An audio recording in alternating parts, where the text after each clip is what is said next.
What happens when an empath goes dark? Most people think empaths are soft, gentle souls who absorb everyone's pain and never push back. They're the friends who always listen, the partners who always understand, the colleagues who smooth over conflicts and keep the peace. But there's a side to empaths that rarely gets discussed, and when it surfaces, it catches everyone off guard. What happens when someone who's been giving endlessly finally stops? What happens when the person who absorbed everyone's darkness starts reflecting it back? What happens when an empath, pushed beyond their limits, transforms into something most people never saw coming?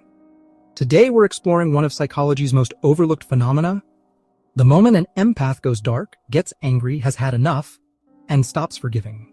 This isn't about villainizing empaths or glorifying revenge. It's about understanding a psychological breaking point that's as predictable as it is devastating. The empath's burden: to understand what happens when an empath goes dark, we first need to understand what they've been carrying. Empaths don't just sympathize with others or feel compassion. They actually absorb emotional states from the people around them. Walk into a room full of tension, and an empath feels that tension in their own body. Sit next to someone who's anxious, and the empath's heart rate increases. Be around someone who's depressed, and the empath starts feeling heavy and hopeless. This isn't a choice or a skill they've developed. It's how their nervous system is wired.